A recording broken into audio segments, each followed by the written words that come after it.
friends, kenalin gue Jesslyn dan hari ini gue bakalan bawain sedikit sharing buat kalian. Tema yang gue ambil adalah berbuat baik tanpa terpaku aturan. Bakalan diambil dari Markus 3 ayat yang 1 sampai ke 6. Nah, pernah gak sih kalian lagi ada di tengah situasi yang cukup mendesak?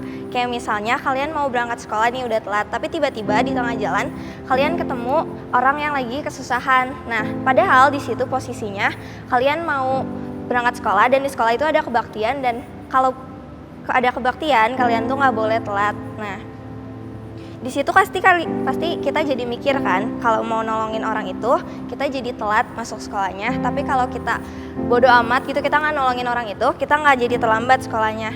Nah, setiap kita mau ngelakuin perbuatan baik pasti ada aja kan hambatannya. Kita mau belajar dari cerita Yesus menyembuhkan orang pada hari Sabat. Nah, hal apa sih yang seharusnya kita lakuin buat mengatasi hambatan tersebut? Yang pertama, kita mau melakukan perbuatan baik tanpa memilih-milih tempat. Di Markus yang ketiga ayat yang 1 dibilang, kemudian Yesus masuk lagi ke rumah ibadat. Di situ ada seorang yang mati sebelah tangannya.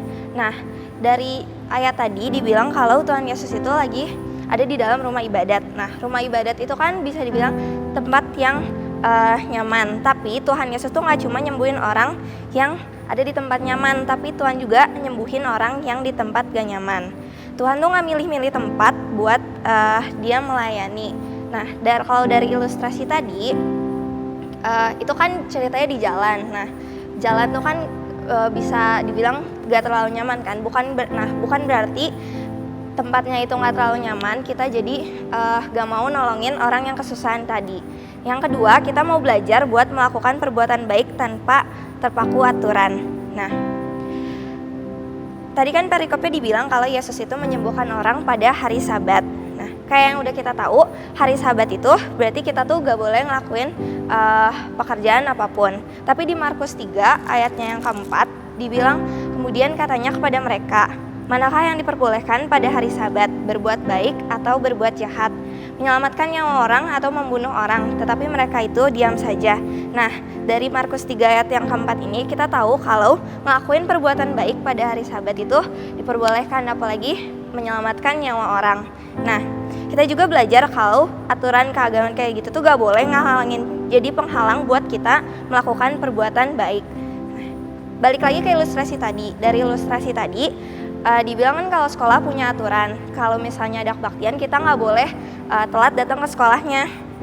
Tapi dari sini kita belajar buat tetap menolongin orang yang lagi kesusahan meskipun kita nantinya jadi telat. Nah, yang terakhir kita mau belajar buat melakukan perbuatan baik tanpa rasa takut.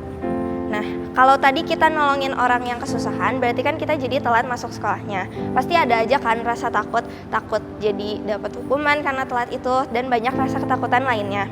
Nah, dari Markus 3 ayat yang kedua dan yang ke-6 dibilang kalau mereka mengamat-amati Yesus kalau ia menyembuhkan orang itu pada hari Sabat supaya mereka dapat mempersalahkan dia.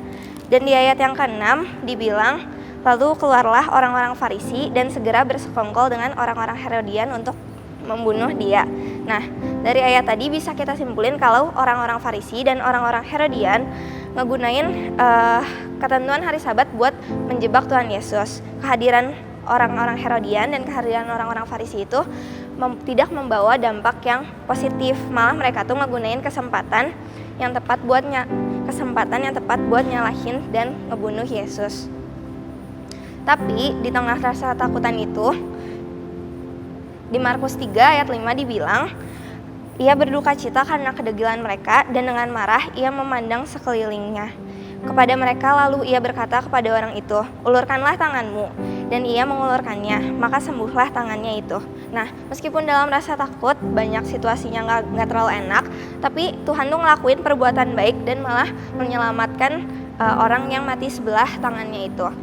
Nah, dari 3 hal yang udah dibahas tadi, yang pertama melakukan perbuatan baik tanpa memilih tempat, yang kedua melakukan perbuatan baik tanpa terpaku aturan, dan yang ketiga melakukan perbuatan baik tanpa rasa takut.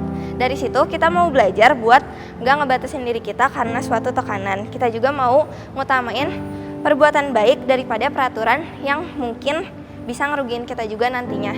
So, satu hal yang mau gue bahas hari ini, yaitu kita harus tetap mengerjakan kebaikan meskipun orang lain menilai tindakan kita adalah tindakan yang salah. Jadi segini aja sharing gue hari ini.